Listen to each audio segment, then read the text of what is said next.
Olá pessoal, sejam bem-vindos a mais um Em Pauta com André Bandeira.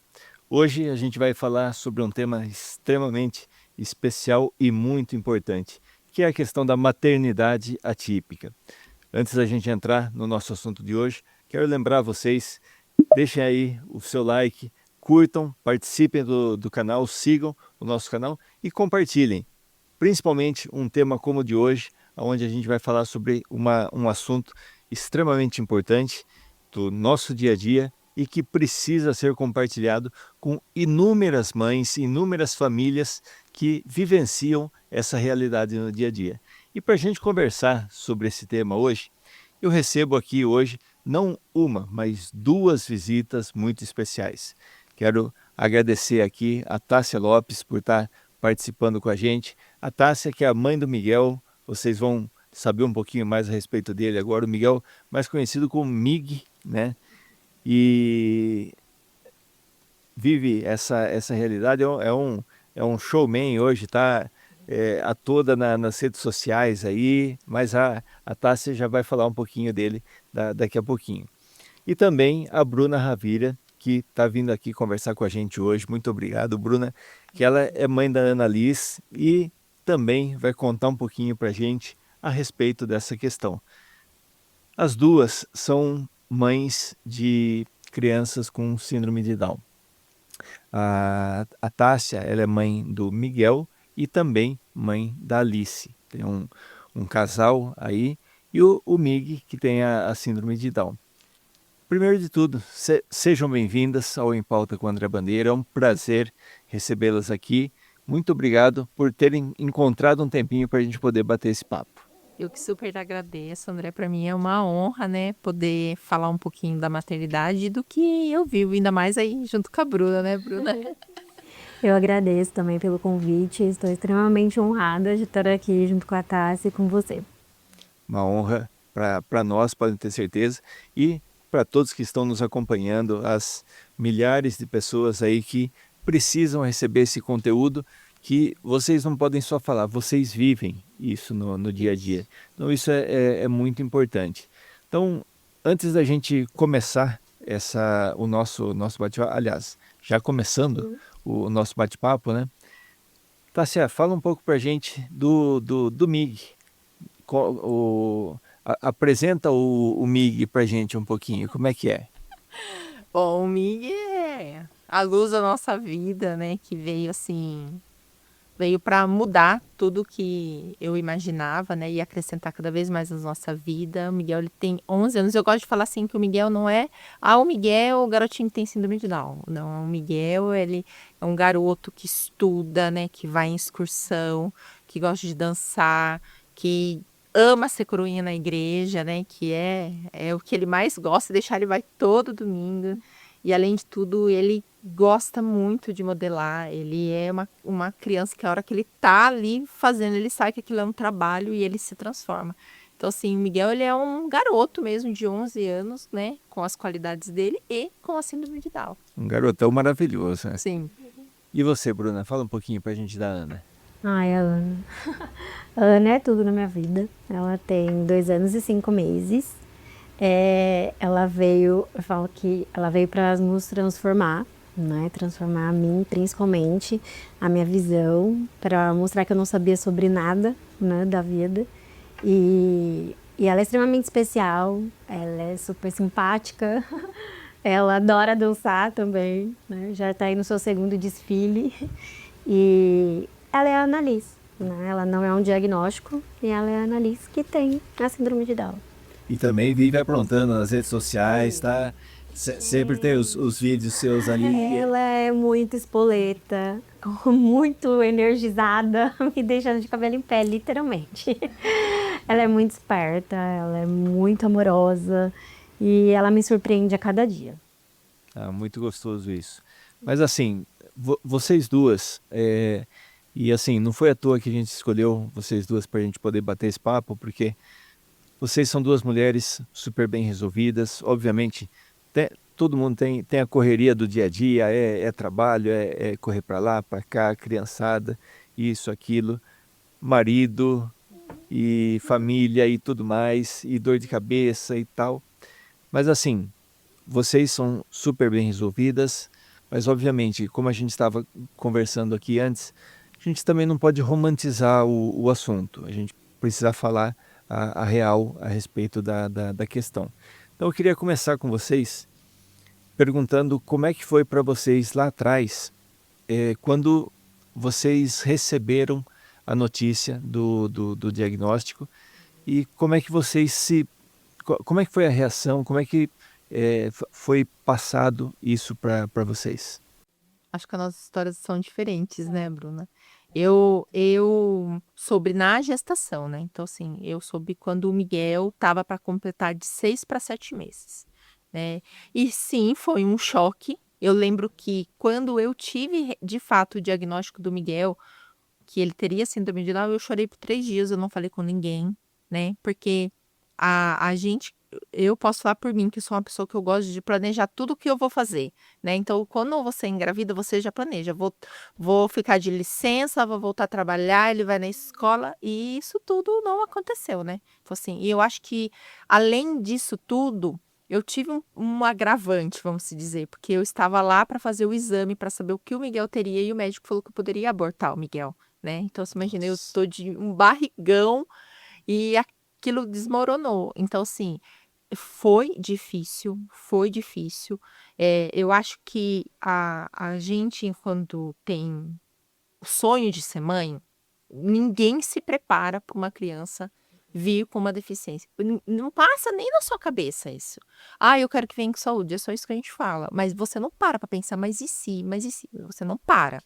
Então, quando isso de fato aconteceu, eu não conhecia ninguém que tinha síndrome de Down, eu não sabia nada. Então, assim, eu não vou falar para você que eu vivi o luto igual todo mundo fala, porque eu não vivi. Eu realmente chorei por 3 dias, mas o Miguel tinha uma questão do coração tão grande, que era tão pesado, né, a questão da cardiopatia dele, que eu acho que eu e o Léo, a gente acabou deixando um pouco a síndrome de Down de lado, porque a questão da sobrevivência dele era muito maior.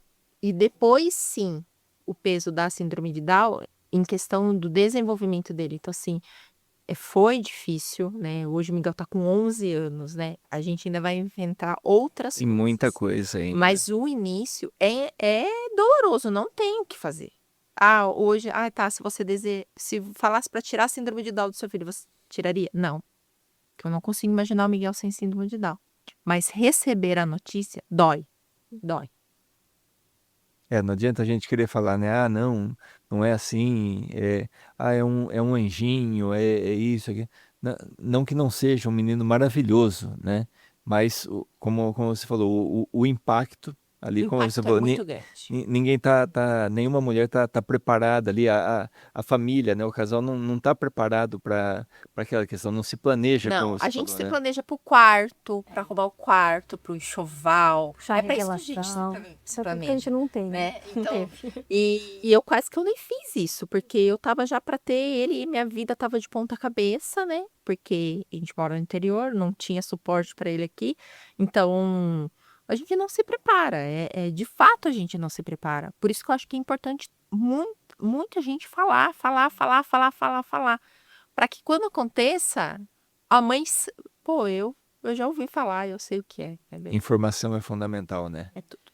E no teu caso, Bruna? Foi quase parecido, hein? Eu descobri na gestação também. Na verdade, eu perdi um neném há 11 anos atrás, então eu já tinha sofrido um aborto. Eu sempre quis ser mãe. Eu falo que se eu tenho uma coisa na minha cabeça, meu propósito de vida era ser mãe. E eu perdi uma gestação, foi muito difícil. Eu vivi um luto, demorei para viver o luto da primeira perda. E aí, quando eu engravidei, logo no primeiro exame, para saber a idade gestacional, já veio a TN aumentada, a alteração. E aí a médica me explicou sobre o que poderia ser, né? Que era um marcador para algumas síndromes, né? Falou umas 3, 4. Mas era para eu ficar calma, enfim, que a gente faria outros exames. Mas assim, eu fui literalmente, né, de 8 a 80. Eu tava mega feliz quando eu descobri a gestação e quando ela me falou isso, eu já murchei. E aí eu fiz o morfológico e aí apareceram mais alterações. Ela falou, não tem como, né, é isso. Ela foi muito acolhedora, essa médica. E me explicou de novo e me deu as opções, né? Dentre as opções existia o cariótipo, né? Que era um risco, né? Tinha o exame de sangue, que não tinha nenhum risco, e o cariótipo que tinha um risco. Eu optei pelo com risco, porque assim, não era só sobre as síndromes, né? Ela me disse que algumas não eram compatíveis com a vida. E já tinha passado por uma perda. Então eu precisava saber se aquela criança viveria. Então essa era a minha maior preocupação. E a gente faz a grande besteira que na natação a gente não tem informação. E eu acho que é a falta de informação que é o preconceito.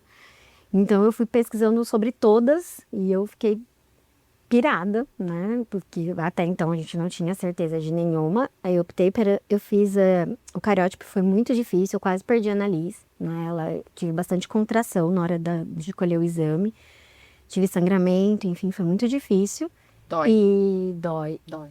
E eu não vivi, né? Eu não estava vivendo a gestação até então, porque eu vivia sobre uma pressão emocional muito grande. Falo que fisicamente eu não tive nada na minha gestação, mas emocionalmente eu tive tudo. Então eu já estava um anseio, uma angústia, um medo, que eu não sabia o que viria, né?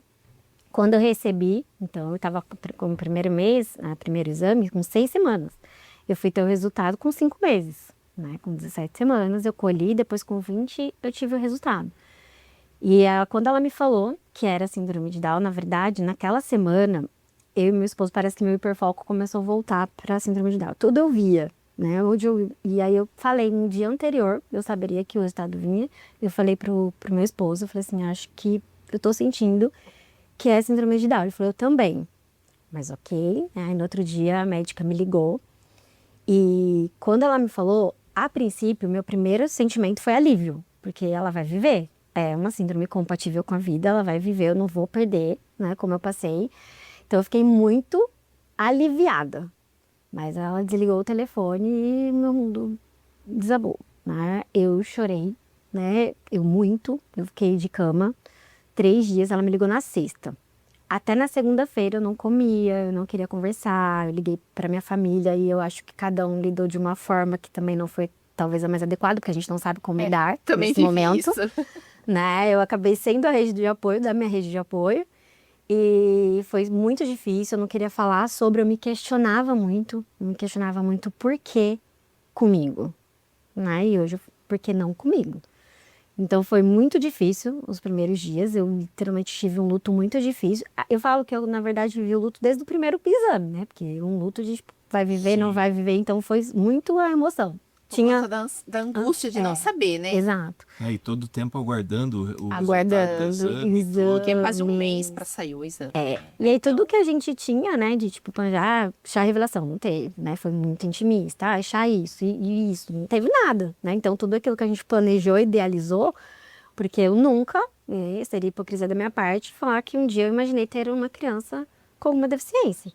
Então foi muito difícil. Na segunda-feira, eu acordei muito aliviada, né? Porque eu me questionava o tempo inteiro, né? Pra Deus, porque comigo, enfim. Na segunda-feira eu acordei extremamente aliviada e ela mexeu pela primeira vez. Ela não tinha mexido até então. E aí, quando ela mexeu, eu não falo que meu luto acabou ali, mas ali eu tive uma resposta que, tipo, é pra ser, ela é Deu um minha. chacoalho em você. Sim. E ali eu comecei a viver a gestação, né? E logo depois eu descobri também a cardiopatia e lá vai de novo a gente passar por todo o medo, por toda a angústia, por todo o desespero. Mas quando ela mexeu, eu senti, falei, tá tudo bem, né? E a gente vai atrás daquilo que realmente é verdade, porque a gente não tem a informação correta e a gente ouve muita coisa. A médica que me acolheu, ela foi muito acolhedora, mas ao contrário de muitas pessoas, né? Até o exame que a gente faz vem lá como, infelizmente, né? O seu filho vem, né? Ainda que eu sou médica, foi acolhedora, porque a minha não foi muito, não. E aí você ouve, né, um monte de coisa e as pessoas não sabem como reagir, então foi muito difícil, muito mesmo. Mas no meu luto não durou 3 dias, mas os 3 primeiros dias foram muito difíceis. Mesmo foi alívio, depois já vem muitos questionamentos. A gente nunca está preparado. E assim, no caso de vocês duas, né? A gente já começou até, vocês já entraram um pouco no assunto, mas é óbvio que a vida já se transformou pela própria maternidade em si. mas a maternidade atípica, o que foi a coisa que de repente mais mudou na vida de vocês, mais se transformou a partir desse momento? Para mim, eu acredito que você não deu certo, vamos tentar de novo. Porque a gente, quando você vai fazer determinada terapia, por exemplo, né? Toda criança tem um marco do desenvolvimento, né? E as nossas, por exemplo, o Miguel não seguiu marco nenhum. E eu tinha lá aquele albinho lá de criança, né? Quando o bebê nasce, você compra, aí tem os meses que cai o dente, o mês que andou, e eu não consegui Até seguir sobre o aquilo. salto de desenvolvimento, eu me questionava se ela É. estava no salto, né? Então, Uhum. e eu falei assim, gente, não tem um álbum que eu consiga colocar as coisas do jeito que eu quero, do jeito que tá acontecendo com o Miguel? Então, eu acho que a gente ter esse reset todo dia. Não deu certo, amanhã eu vou tentar. A Não deu certo, resiliência, a né? resiliência, é isso. Não deu certo. Eu acho que eu me tornei uma pessoa extremamente resiliente, de que sim, ele vai conseguir. Não vai ser agora, mas ele vai conseguir. E não tem uma pessoa nesse universo que vai falar que meu filho não vai conseguir.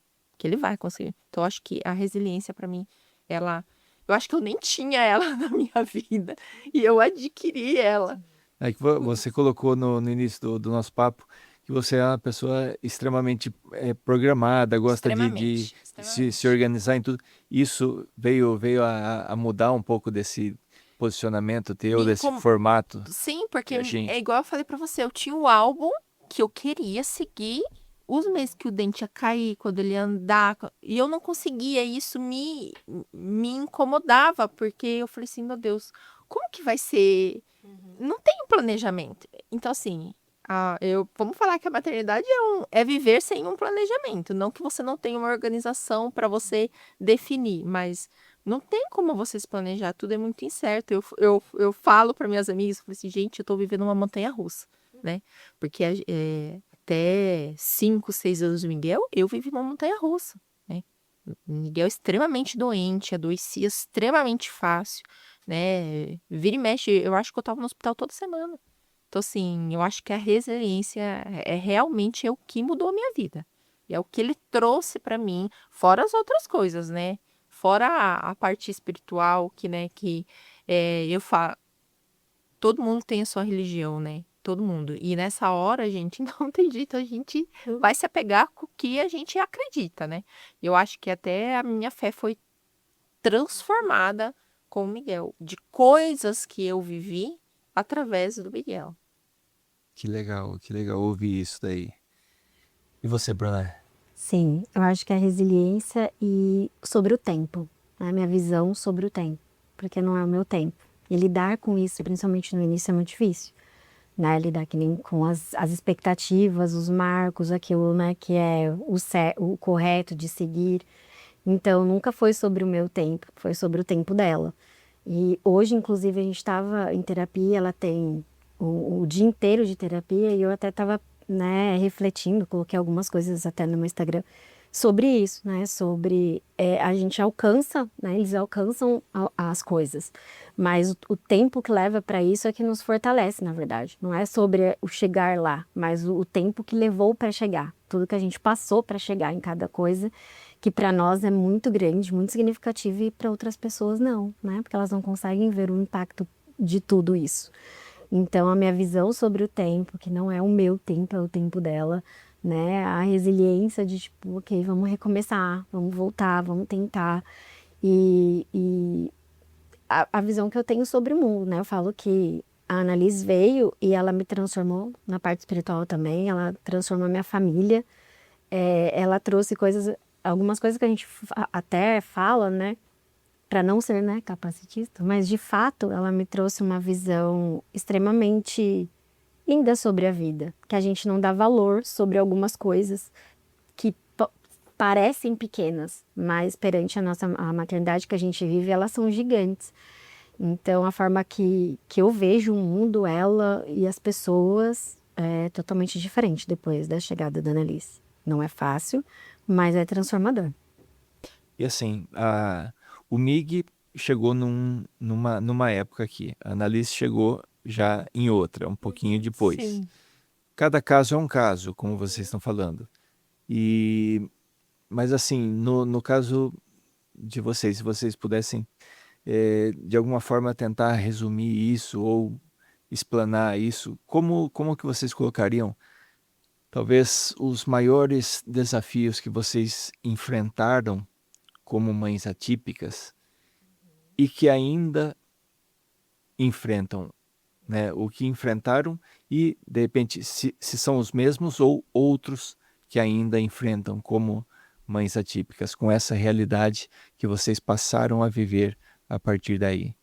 Sabe, André, a Bruna estava falando, eu lembrei até de uma vez que eu acho que o Miguel devia estar com 2 anos e meio, e 2 anos e meio tá todo mundo andando, né? E o Miguel andou com 3 anos e meio. E eu tava no aniversário, ai, gente, eu vou chorar, porque foi uma coisa que me marcou muito. E eu tava no aniversário, e a mãe virou e falou assim pra mim: Nossa, ai, minha filha não dá um tempo pra mim, ela não para, ela só fica correndo. Aí eu só virei pra ela e falei assim: Nossa, eu queria tanto que meu filho corresse. E eu acho que assim, eu me frustrei muito com isso, porque a gente tem que ser muito forte, né? Muito forte, né? Mas eu não preciso ser forte. Hoje eu sei que eu não preciso ser forte. Mas na época, todo mundo falava assim: você tem que ser forte. Você tem que ser forte. A mãe guerreira, né? É, a mãe guerreira, você tem que ser forte. De fato, eu acho que eu sou mesmo, porque pra gente passar por tudo Sim. isso, no fim a gente acaba se tornando, né? Mas assim, eu me frustrava demais em ver coisas que eu queria tanto que o meu filho fizesse, né? Hoje, o Miguel consegue fazer muitas coisas e eu sei da capacidade que ele consegue fazer muitas coisas, Aham. né? Então, assim, eu acho que hoje o Miguel com 11 anos, eu vou falar assim pra você que o que eu enfrento de mais dificultoso, assim, eu acho que agora, com a idade dele, que ele tá na pré-adolescência, vai ser o convívio social. Ele manter os amigos que ele tem lá do jardim. Miguel trocou 4 vezes de escola, você sabe, né? Você me ajudou pra caramba. Ele trocou 4 vezes de escola. Então, assim, por diversas situações, né? E agora ele consegue, ele tem, né? Ele tem pertencimento, ele tem os amigos, ele sabe o nome de todos os amigos. Mas como que eu vou fazer daqui pra frente, né? Pra ele manter esse convívio. Então, assim, agora, nesse momento, eu acho que a minha maior dificuldade é o convívio social e fazer com que as pessoas entendam que o Miguel tem capacidade de ter autonomia, conhecimento de valor monetário, geolocalização, para que ele seja um adulto independente. Então, eu acho que assim. E tudo se resume ao convívio dele dentro da escola, né? Então, assim, eu acho que o maior desafio meu é esse, hoje. Desafio barra preocupação. Total. Né? Total. Né?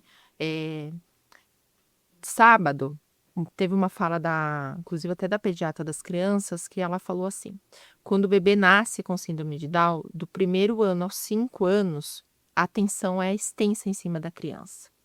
Depois de 5 para 6, 7, começa a diminuir. Depois que vai entrando na pré-adolescência, as pessoas parecem que se esquecem de dar atenção para aquela criança que vai virar um pré-adolescente e depois um adulto, né? Então, eu acho que eu tô ali no vulcão. Então, Tá assim, no olho do furacão ali, né? então, assim, essa é a minha preocupação de como o Miguel vai ser no futuro. Eu não tenho que me preocupar, eu tenho que viver o presente. Eu sei disso. Mas eu sou a mãe que vou ter que ir lá cortar o mato, entendeu? Jogar na costa para ele passar. Infelizmente é assim. Então, eu enxergo dessa forma.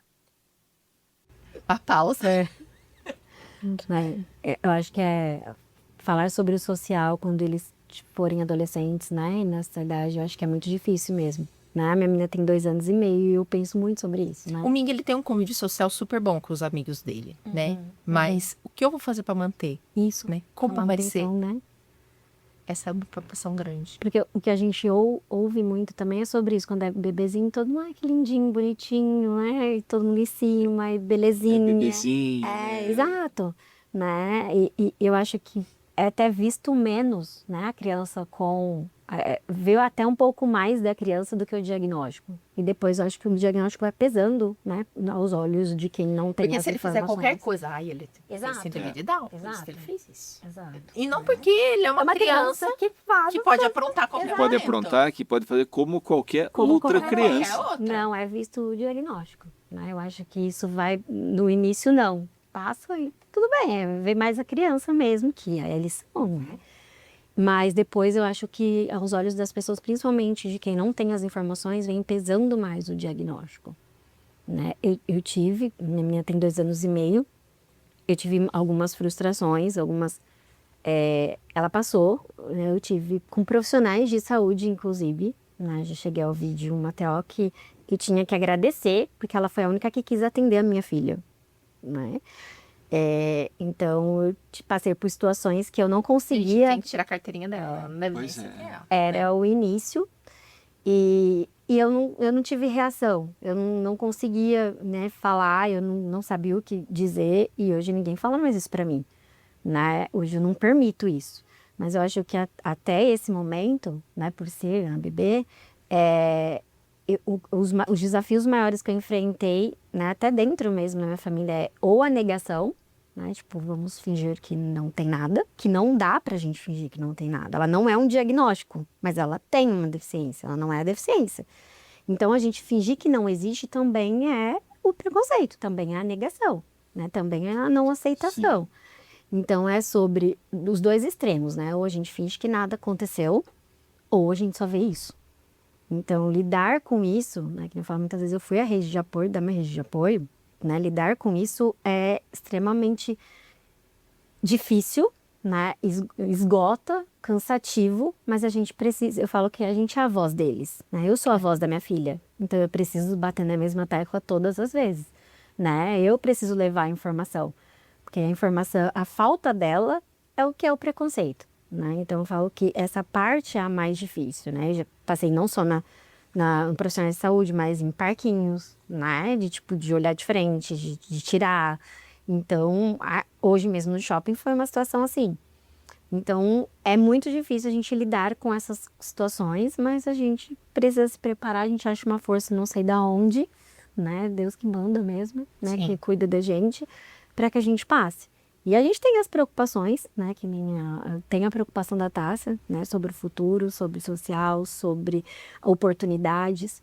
Minha menina entrou na escolinha agora, e até fiz uma carta aberta, enfim, e repercutiu, porque a frase que mais impactou, até eu falar e todo mundo, né, de ouvir, incluam ela, né, deem uma oportunidade para ela. Né, não vem o diagnóstico, ela é uma criança e ela precisa ser incluída, ela precisa ter oportunidade. Ela precisa mostrar que ela sabe, acreditem nela. Então, meu maior medo de colocar numa escolinha era sobre isso, sobre ela, né, não incluir e tal, e ainda bem, graças a Deus, está dando tudo certo, ela está sendo incluída.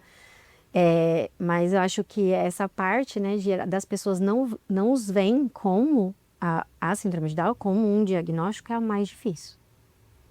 Deixa eu tocar num ponto delicado um pouquinho com vocês. E cada deficiência é uma deficiência, cada pessoa é uma pessoa. E vou tentar fazer uma analogia aqui. Eu tenho uma deficiência física. Eu vivi, vamos chamar, os dois lados da moeda. Até os meus 21 anos de idade, eu era um jovem sem deficiência nenhuma. Estudava, vivia, trabalhava e por aí fora, até sofrer um acidente e começar a vivenciar o lado da deficiência, conhecer o que era uma deficiência física, Sim. certo? Aí reabilitação, etc, tal, e obviamente um monte de dificuldade de encarar uma nova realidade, as dificuldades peculiares de uma deficiência física, de um acidente, de uma lesão medular e por aí afora. E, obviamente, inúmeras frustrações, inúmeras dificuldades e que, em algum momento, não vou falar para vocês que não. A gente pensa em jogar a toalha, tá? Pensa em desistir, pensa, poxa vida, né? Como você falou, por que eu? Mas depois vem alguma coisa e fala, por que não eu? Sim. Certo? No caso de vocês, em algum momento, vocês chegaram a pensar alguma coisa parecida com isso em desistir?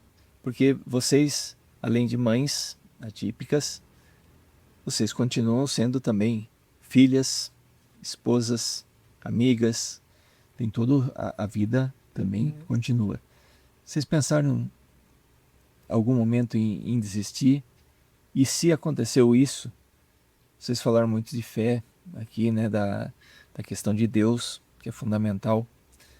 O que deu força para vocês para vencer essa situação de repente? Eu acho que eu nunca pensei em desistir, eu acho que isso nunca passou na minha cabeça, mas como eu falei, o Miguel ficou muito doente. Até 6 anos de idade, ele ficava extremamente doente. E isso era uma coisa que mexia muito com o meu psicológico, com o meu emocional, porque a qualquer momento ele passava mal, né? Então, eu acho que eu nunca pensei nisso. Porém, inúmeras vezes me peguei questionando até quando ele vai passar mal, até quando ele vai passar por isso, né? Quando eu vou ter uma vida normal? Quando eu vou ter uma vida normal? Então, assim, eu me questionei, né? Até eu entender que não existe o normal, né? Existe a vida cotidiana de qualquer pessoa, né? Hoje a minha rotina é diferente de uma outra família. E assim vai, né? Mas eu acho que isso são coisas que a gente vai construindo e a gente vai amadurecendo até para a gente ter um entendimento maior, né? Do que é. Eu acredito muito que todo mundo tem uma missão para que tá aqui na Terra, né? Eu acredito demais nisso, né? E se eu for falar, eu acredito muito, né? Que hoje eu sei o porquê o Miguel veio para mim. Hoje eu tenho a plena consciência do que ele veio, né? Ele veio para resgatar o meu pai.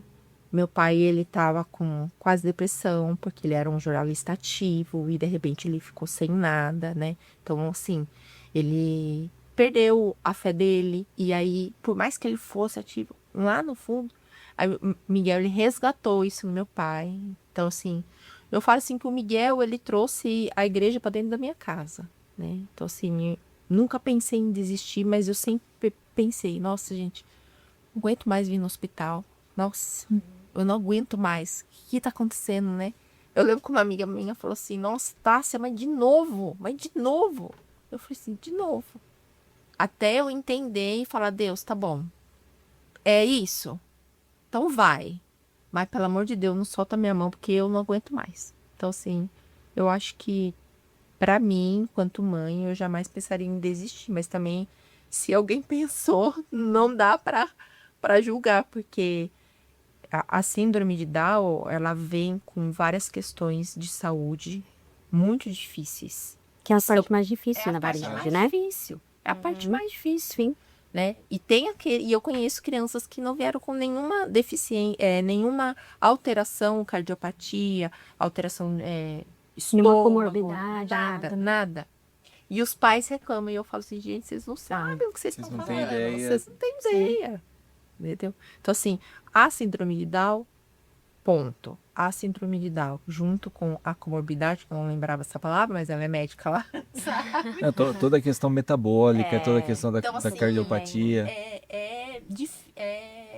Nossa, é angustiante demais. E aí, só estendendo um pouquinho, aí você fala assim, não tem médico preparado para atender, não tem especialista para atender na nossa cidade, a gente tem que ficar caçando fora. Então, assim, eu acho que isso que cansa, entendeu? Isso cansa. Você ter que ficar toda hora buscando, e uma hora você fala assim, meu Deus, Sim.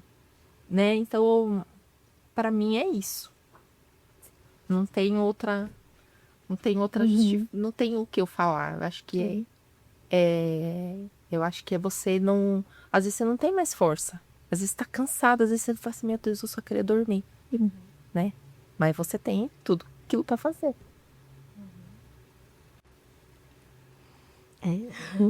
Eu nunca pensei em desistir também, mas eu me questionei muito, né? Que a Natasha falou, já ela sabe por que que o Miguel veio na vida dela. E eu me questionei muito por que que a Ana tinha vindo pra mim.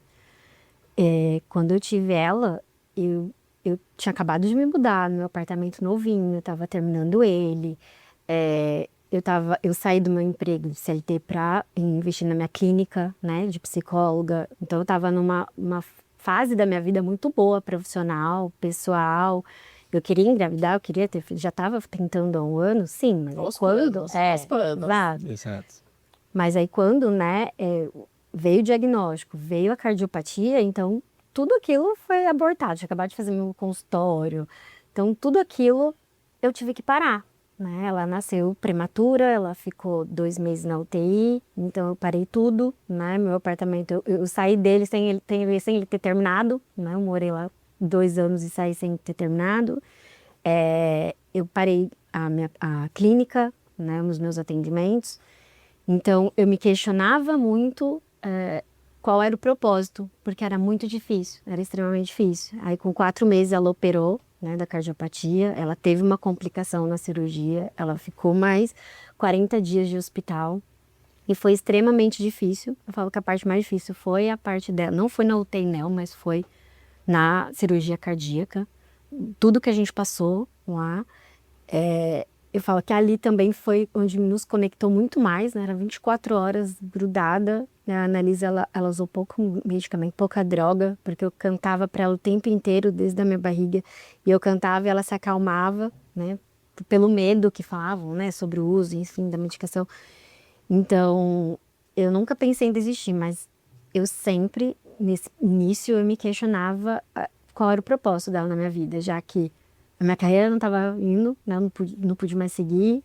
O meu sonho do meu apartamento, pela primeira vez, com mais, né, 30 anos, não estava saindo do papel.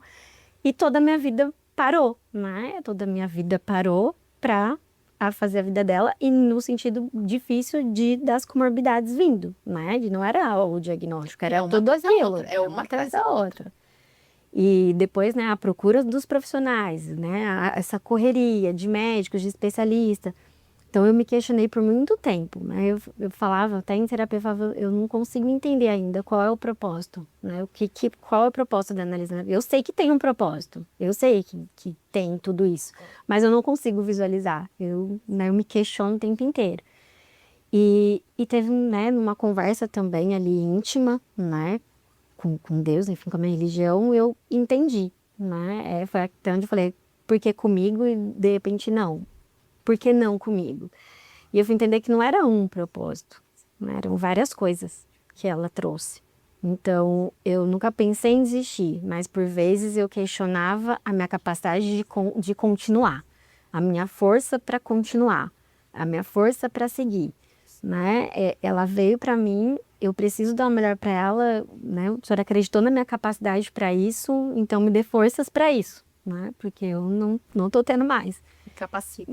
Então acho que essa dualidade, né, entre eu preciso ser forte, eu preciso seguir por ela e eu não tô conseguindo mais, me ajuda, é muito difícil, é extremamente difícil, né? E é a mãe, que nem a gente falou no início, é a mãe que ninguém quer ser, né? Então a gente escuta muito de fora, né, sobre a mãe forte, mãe guerreira, nós somos, mas às vezes a gente não quer ser isso, nada disso, a gente só quer ser acolhida, a gente só quer ser vista, a gente só quer um abraço, né? A gente não quer rótulos, né? Assim como a gente não quer rótulos para os nossos filhos, a gente quer que eles sejam vistos e a gente também.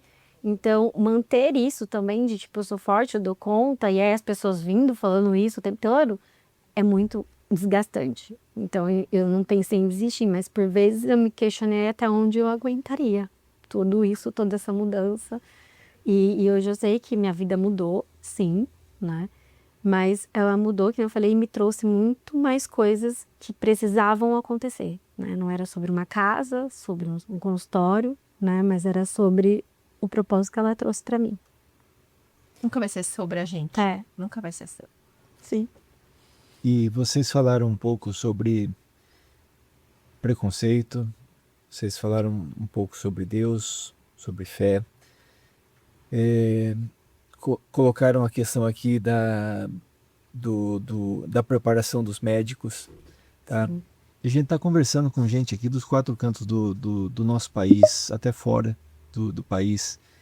E por mais que a gente viva numa cidade do interior, ainda assim é uma cidade com 500 mil de habitantes, maior do que a maioria das cidades do nosso país.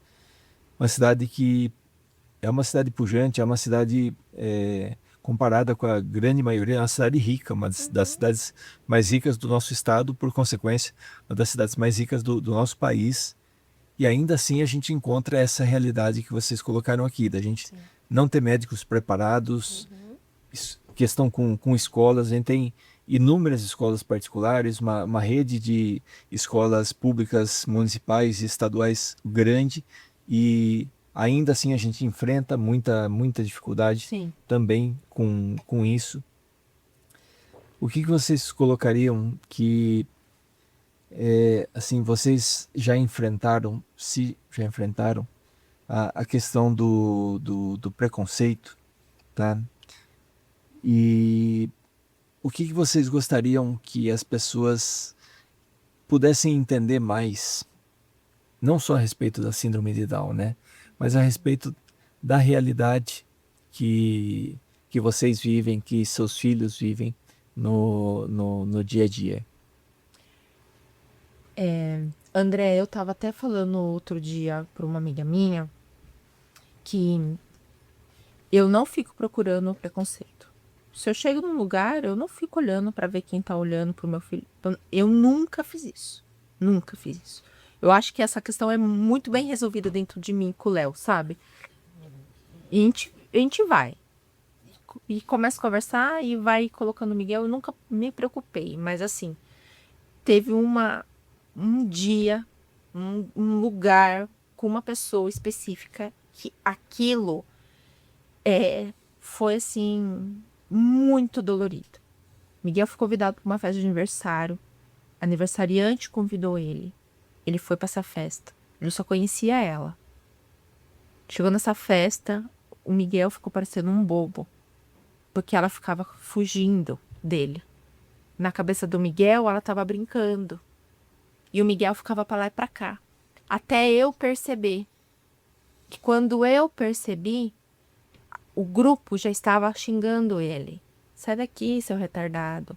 Sai daqui, você não tá falando que ela não quer brincar com você? Quem convidou o Miguel?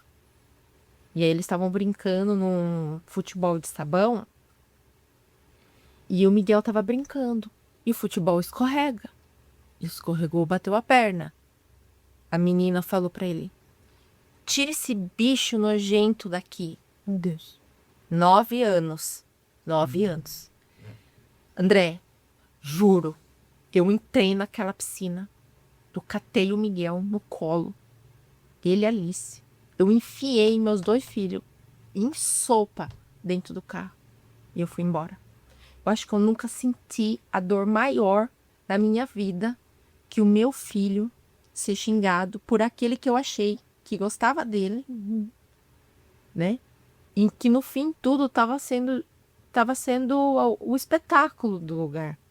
Então, assim, e aquilo doeu demais. E eu fui embora e eu não falei nada. Eu ainda fui embora no salto alto e não falei nada. No outro dia, a mãe ligou pra mim pra saber o que tinha acontecido. E eu contei pra ela. Aí depois ela fez a filha encontrar com o Miguel, pedir desculpa, só que o Miguel sentiu. Foi a primeira vez que o Miguel sentiu. Ele sentiu, porque ele veio chorando dentro do carro. E o Miguel, ele é uma criança muito feliz, tudo tá bom pra ele. E naquele dia, eu entendi que não é porque é uma criança que não tem maldade. A criança também tem maldade. É duro falar isso, mas tem. Tem. E às vezes, pode até ser que foi porque um amigo falou, ouviu e foi no embalo. Mas assim, não tem explicação. Juro, não tem. Não tem explicação. E naquele dia, à noite, o Miguel tinha um outro aniversário. E aí lá, totalmente comigo, porque eram os amigos dele que conviviam com ele. Então, assim, resumindo tudo isso que aconteceu, né? Em que a mãe era uma mãe extremamente esclarecida, né? Até médica. e ficou assustada. Mas o que acontece? Aonde você coloca o seu filho, você tem que ver onde você coloca o seu filho, porque o ao redor afeta o crescimento da criança. É igual você pegar uma... Não sei se vocês já viram. Você coloca uma planta verde aqui e uma planta pintada de branco e verde aqui. Passa um mês, a outra tá pintada de branco. Não sei se vocês já viram isso. Mas contamina. Então, assim, eu gostaria muito, assim, de pedir para as pessoas, assim, educarem de verdade os filhos. Educar de verdade. Porque o adulto não tem mais jeito, assim, ele não vai mudar, vai ser muito difícil. Mas a criança, ela tá ali, ela tá aprendendo. Então, se você fala assim, olha, você não pode fazer isso, Sim. né? Ele é uma criança. Ai, mas ele fala engraçado. Ele tá aprendendo a falar. Eu sempre falo, olha, Miguel fala assim porque ele tá aprendendo a falar. Então, assim, eu acho que do mesmo jeito que hoje eu penso, ai, às vezes não é, dependendo da determinada situação, às vezes não é preconceito, é só porque ela não sabe. Eu tenho que ter essa empatia dentro de mim para não sair fazendo barraco e falar assim, não, ela não sabe, eu vou explicar para ela. Vem cá, dá a mão. O pai tem que fazer isso com a criança, gente, não é possível. Tem que fazer, eles têm que ensinar. E assim, né? Também ninguém é obrigado a saber tudo, mas se não sabe, pergunte. E ninguém é obrigado a gostar de ninguém, porque eu lembro quando eu estava na escola, eu também tinha colega de sala que eu também não gostava. Tinha as preferências, vamos dizer assim, o Tudo bem, mais próximo, mas- que não era Mas é um tão... conceito, né? mas não ofender. Não dá, não dá. Foi, assim, a única vez que realmente o Miguel sofreu um preconceito, assim, cara, que aquilo rasgou a minha alma de eu ver ele passar aquela situação. Então, assim, hoje eu converso muito com os pais, né? Que nem agora o mês de março, eu mando mensagem, eu falo. Porque, gente, nós somos os pais, a gente vai ter que fazer isso. Sim. Né? Só que os pais, eles têm que ter a consciência, se eles querem criar adultos conscientes, né? Honestos, de boa índole, eles precisam. Isso não é para uma criança com síndrome de Down, é para uma criança que tem autismo, uma criança que tem Isso. deficiência, um cadeirante, um deficiente visual. Eles têm que ensinar, né? Então, assim, esse é o recado. Ensinem os seus filhos sobre a diversidade. Né? Então, e é isso, assim. Nossa. Nem sei mais o que eu falo. Ah, é difícil. Sinto muito. Né? Mas eu acho que esse é o ponto, né? Sobre o informar, sobre o orientar, sobre o explicar. Né? Uma vez a gente estava na clínica e aí tinha 2 meninos brincando, maiores, acho que tinham 6, 7 anos. E aí a Annalise foi junto. E aí um falou assim, vamos sair. Daí o outro falou assim, não, vamos brincar com ela. Ele falou assim, não, ela é diferente. Aí lá vai eu. O meu marido, às vezes, ele tem mais até jeito pra lidar, porque eu fico extremamente nervosa, sabe? Eu fico muito nervosa, me sobe, mas ok, respirei e falei assim, mas ela é, mas você é igual ele? Aí ele falou, não, então você também é diferente. Você é igual a mim? Não. Então, todos somos diferentes. Ela é realmente diferente porque você é diferente dele, você tem as suas particularidades. Ah, né? Aí, tipo, eu ouvi, repetiu, né? E aí o menino falou assim, na sua sala tem uma criança diferente, né? Eu autista. Daí eu falei assim, tá, mas você também é diferente, lembra? Eu fiquei lá com as crianças e a mãe estava ouvindo o que eu estava falando. E aí há mães e mães, né? Há pais e pais, né? E ela Não só se ouviu, manifestou. não se manifestou e ficou ali sentada. A gente estava dentro de uma clínica de reabilitação, né? Então, essa parte que a gente tinha comentado é o desgastante, mas é o necessário, né? Que a gente fale, que a gente informe, que a gente fale para os pais, né? Informarem isso. Uma vez no condomínio que eu morava aqui, também tinha várias crianças de várias idades, e aí tinha uma criança, acho que tinha uns 6 anos também, ela falou assim, ela não vai, ela vai ser para sempre uma criança, né? Aí tava eu e meu esposo nesse dia no parquinho. Ele falou assim, não, quem falou? Ela, minha mãe, que ela vai ser sempre uma criança. Ela viu, a gente viu que ela não tem síndrome de Down. Eu falei, tem, mas ela não vai ser para sempre uma criança. E aí tinha uma outra um pouquinho maior, que ela já tinha falado, eu falei, hoje ela tá cansada. Um outro dia, ela foi na terapia, ela faz terapia? Eu falei, faz, por quê? Aí fui explicando e tal, ela falou assim, pra mim ela não tem nada, ela é perfeita, a maiorzinha. E aí nesse dia a maior tava junto. Ela falou assim, ela não vai ser para sempre uma criança. Você sabia que ela faz várias terapias para fazer tudo que a gente faz? Então a outra a gente já tinha falado para ela. Ela também não sabia, a gente tinha lá ensinado. Mas aprendeu. Né? Aprendeu, né? E aí tava dizendo para menor. Então eu falo que e aí são crianças. Então elas precisam falar. Eu falo muito sobre, né, esse mês de março que a gente leva, né, a conscientização para dentro das escolas, que é isso, é a porta que a gente tem, né? Se não acontece dentro de casa, né, no ambiente escolar, pelo menos é uma chance que a gente tem de levar as informações corretas, né, de falar sobre a diversidade, a importância disso, né? Então eu falo que o que a gente precisa muito entender é que tudo aquilo que o desconhecido nos causa medo, a falta de informação nos leva ao preconceito. Então se informe. E a gente não vai se informar sobre algo que a gente não convive. Mas a gente é a nossa parte que a gente precisa fazer e falar e repetir para que chegue o mais longe possível. Mas infelizmente a gente não vai atrás de uma informação que a gente não convive. A pessoa não vai acordar e falar assim, hoje vou aprender sobre a síndrome de Down. A gente tinha ido atrás disso, assim, né? Não vai fazer isso. Exato. Só que, como a Bruna falou, há pais e pais. Sim. Tem pai que você fala e fala, Tássio, chama, viu como explica Sim. isso? E tem pai que só ouve. Sim.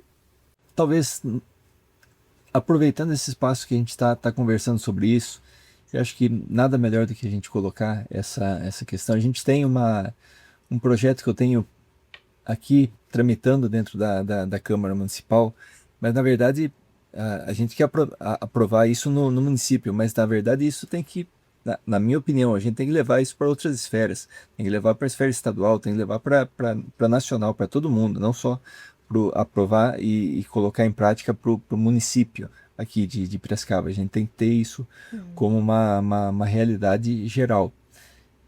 A gente coloca a questão criando ali uma alteração no estatuto, enfim, na grade curricular das nossas crianças, principalmente aqui no município, mas a gente abranger o município, tanto escolas públicas, escolas particulares, e da mesma forma que a criançada começa a lidar com matérias, com português, com matemática, com outras coisas, e antes disso, né, a própria questão comportamental na escola, a gente lidar com essa questão da diversidade, a gente lidar com essa questão das diferenças, da inclusão, e sem esse lance de como é que se coloca, de ideologias políticas, nada disso.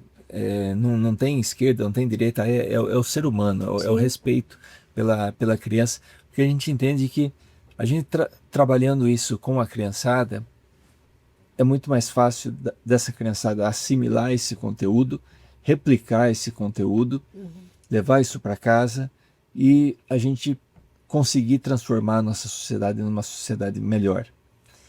Investir em educação, investir realmente, e quando se fala, né, educação é a base de tudo, realmente educação é a base de tudo, porque educação gera respeito, educação gera tudo, evolução na nossa sociedade e por aí afora. Então a gente tem tramitando isso na Câmara aqui e tomara que a gente consiga aprovar isso quanto antes e tornar isso uma realidade. Como é que vocês veem isso nas nossas escolas hoje, na nossa realidade que a gente vive hoje, o que a gente vive e uma proposta como essa? Extremamente necessária. Necessária, Importantíssima. Demais, importantíssima. Exato. Né? Como a Bruna falou, hoje eles têm o socioemocional, né? Que eles trabalham já nas escolas, né? Sim. Tanto as particulares quanto as estaduais. Acho que a municipal também deve ter, né? Onde que trabalha, né? O que ele quer ser, como, né? As emoções. E trabalhar a inclusão Gente, não existe mais a criança guardada dentro da casa. Isso não existe. Não existe. Tem que participar da nossa sociedade. Então, assim, tem que ter, sim, um conteúdo para que pessoas possam ir lá, pessoas capacitadas. Eu até acredito, assim, que não sei como que é o projeto, né? Mas, assim, levar pessoas para poder falar sobre, né? Ensina, é necessário. Pessoas que possam falar com Realidades, propriedade, né? Que vivam Exato. essa realidade. Que não seja só sobre uma apostila, né? Mas que Sim. seja o real, Isso, exato. né? A realidade, acho extremamente importante, porque, que a gente falou, as crianças, E a a gente pede isso educação, nas escolas, e Uhum. que não acontece, né? sim, Ter palestras, né? Vir na agenda. Hoje teve a palestra sobre síndrome de Down, hoje teve sobre autismo, hoje teve sobre TOD, enfim, né? Porque assim, as crianças, elas não estão mais dentro de casa, elas estão frequentando a sociedade e a Sim. sociedade precisa estar pronta para receber. Nossos filhos passam a vida deles dentro de uma clínica para aprender a brincar. Por que as outras crianças não podem aprender a como Exato. lidar com os Com nossos eles, filhos, a exato. entenderem os nossos filhos, né? O porquê, porque determinada atitude é assim. Por causa disso, isso, isso. porque é isso que a gente luta, né? Para a sociedade saber recebê-los, né? Então a gente precisa o quanto antes, por isso a gente fala sobre a informação, sobre levar isso para nossas crianças, né? Sobre a educação disso tudo, né? Porque Espero que dê certo esse projeto, André, porque assim Exato. é necessário demais. E uma palavra que você colocou lá atrás, Bruna, a questão da oportunidade. oportunidade. A oportunidade que eu acho que é fundamental, que a gente precisa dar para todos. Sim. Para todos. Sim. Do mesmo jeito que a garotada, vamos colocar, sem deficiência tem, a garotada com deficiência também tem, e a interação tem que acontecer. Sim. A E que não oportunidade seja pra só um todos. número, né? Para preencher. exatamente. Né? Não No sentido seja de- fake, né? É. Não seja ilusório, né? Que seja real, e né? que muitas Permitir. empresas, enfim, escola tem uma porcentagem. Vamos preencher essa porcentagem. Não é sobre isso, né? É sobre a gente incluir de forma geral, independente de número, de porcentagem determinada. E é pros claro que dá lugares, trabalho, né, André? Dá trabalho, tudo mas dá tudo dá trabalho. trabalho. Tudo Tudo dá dá trabalho, né? Tudo dá trabalho, tudo dá custo, mas nós precisamos encontrar os caminhos para O mundo viabilizar. mudou, né? Exato. O mundo mudou, as coisas precisam mudar. Precisa acontecer. Precisa acontecer. E uma vez, né, eu até coloquei, acho que foi ano passado, né, que eu até coloquei um vídeo sobre isso no meu Instagram, mas no dia da síndrome de Down me perguntaram já, né, por vezes, o que eu mudaria na minha filha. E a minha resposta é simples, eu não mudaria nada nela, mas eu mudaria o mundo. Né? Se eu pudesse, eu mudaria o mundo para recebê-lo, né, para saber, para incluí-lo, né, para respeitá-la. Então, é isso que a gente vem fazendo, sementinha em sementinha, né? Tentando mudar o mundo, mas não mudar nossos filhos. Eles não precisam mudar. Não, eu acho que eles já até tentam se adequar tanto, Tanto. né? Já tem tanta coisa para eles se adequar, que vai fazer sentido para eles, Exato. Sim. mas que beneficia quem tá do lado deles, entendeu? É, Então, exato. de se ajustar a estar ali, né? Então, assim, por que o outro não pode se ajustar para ter o meu filho? Então, assim, eu acho que assim, é um projeto extremamente importante e necessário. Porque daí, o que vai acontecer? O pai que não quer falar vai ter que falar. Tem que chegar nele essa temática, esse assunto. É isso. E conversar com vocês está sendo bom demais. Esse papo, se a gente A for, gente fala muito. a gente vai E é um assunto longe. que a gente passaria muito tempo, né, falando. E assim, acredito que se vocês toparem, vamos queria ter outras oportunidades a gente poder tá batendo papo, tá levando isso adiante, porque informação nunca é demais, muito pelo contrário, é extremamente importante a gente tá levando isso à frente. Mas só para a gente finalizar aqui e trazendo para um contexto de repente mais atual do dia a dia aí, o que os filhos de vocês de alguma forma ensinaram a vocês que como é que eu vou falar, que ninguém mais ensinaria? Que ninguém mais ensinaria. O que vocês aprenderam com, Gente, com eles que E sobre Toda criança com síndrome de Down, ela tem o seu temperamento, toda criança tem o seu jeitinho, personalidade. Mas uma coisa que o Miguel tem é amor, gente. O Miguel, ele é extremamente carinhoso. Extremamente. É bom dia, mamãe, eu te amo, obrigado, por favor.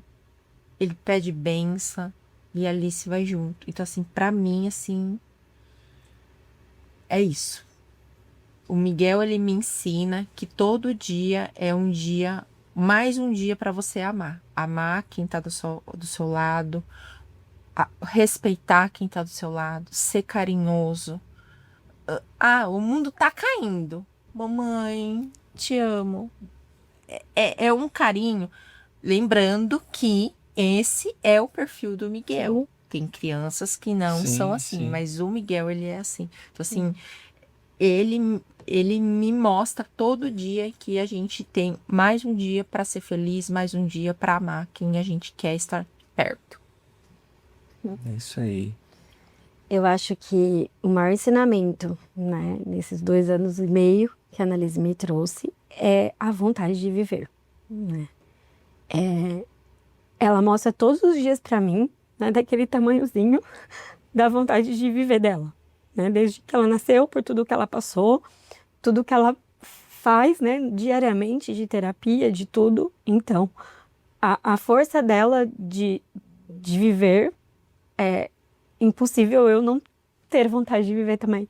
Então, a forma como eu vejo o mundo e a forma que eu valorizo a vida, né? Ela veio num momento extremamente delicado na minha vida emocional também. E eu falo que ela me salvou. Não é por falar. E ela me salva todos os dias. Então, o maior ensinamento pra mim é o viver. Não tem como, né, Bruno? Não tem. Só quem a gente já passou por salas de UTI sabe o que é isso, né? Sabe o que é isso. Inclusive, o Miguel vai fazer um cateterismo, né? Dia 14. Recebi a notícia hoje, inclusive, que ele vai fazer um cateterismo para depois ele fazer uma angioplastia, né? Que Miguel tem uma segunda cirurgia do coração. Hoje eu consigo falar muito mais sóbria.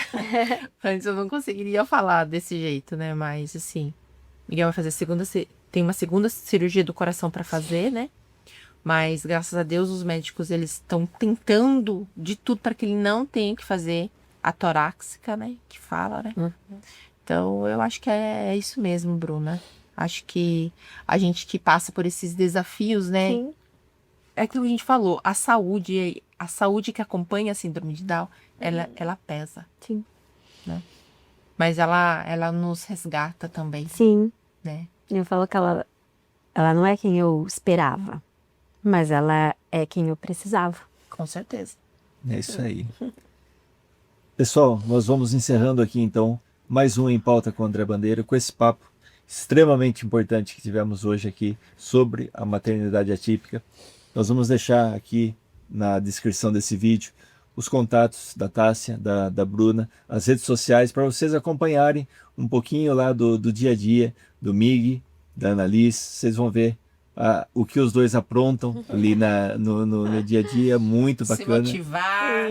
É isso aí. Respirar. E se vocês puderem, compartilhem esse vídeo com mais pessoas, com mães atípicas, com famílias atípicas, com famílias não atípicas, mas que precisam receber esse conteúdo, porque nós precisamos levar informação para a nossa sociedade. Esse é o objetivo desse bate-papo, dessa conversa que a gente faz aqui no Em Pauta.